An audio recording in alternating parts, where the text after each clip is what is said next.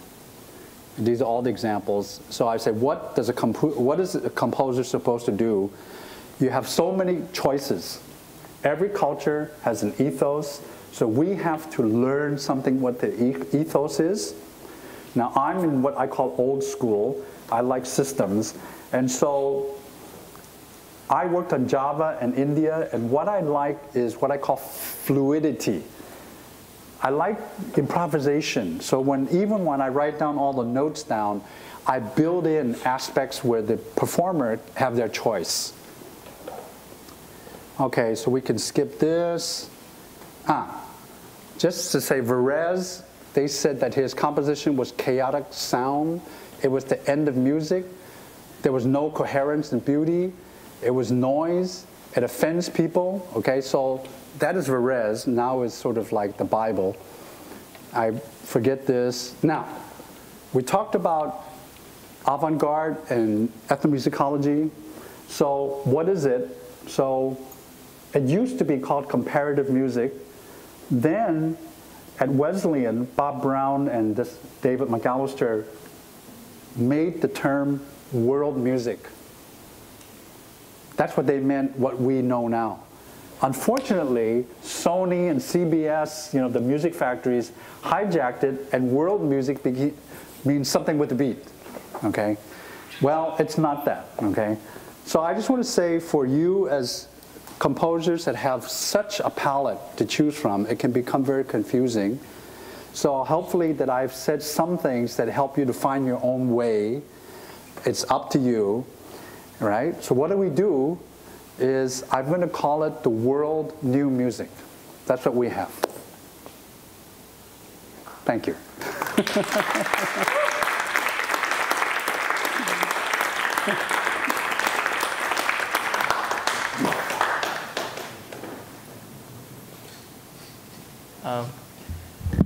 We have time for 1 or 2 questions. I'm sorry, but is there any questions or comments? Oh, yeah. I think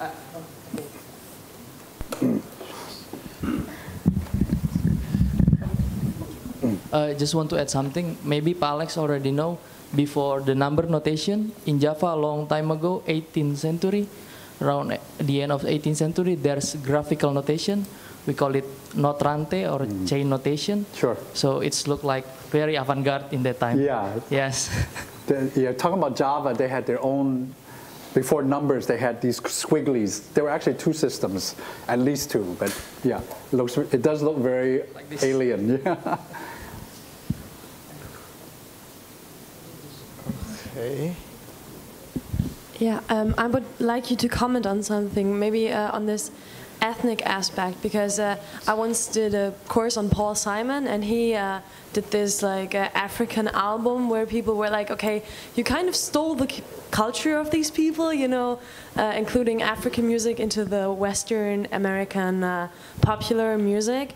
And I would just like you to comment on what do you think about stealing a culture, like taking for instance, using Japanese gamelan music and American popular culture, for instance, to make money out of economic reasons. And just because, for me, it was kind of a struggle to be like, what is music as music, and where is avant-garde as we can do anything with every material we have, and we want to create new things from old or from traditional things, and the difference to where is the point where we steal from another culture to make money as composers, you know? So, I mean, what would you say to that, to the ethnic aspect? Well, the question is borrowing, or some people consider stealing, or somehow using something which you like.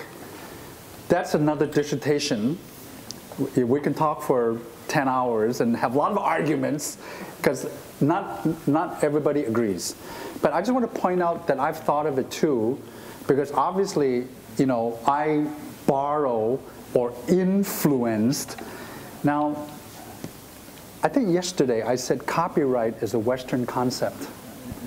And if we don't have that, we probably won't have that big problems. But there is a problem because it's money. When we sell something, the other person says, I did that first. I want some of it. Okay, so that's what the problem is. And I don't know if we can solve that problem. But go back to Paul Simon. He was accused of stealing because he took some melody and did something in Africa. But even before that, it was in Peru. You know, what was the one about the eagle thing, you know?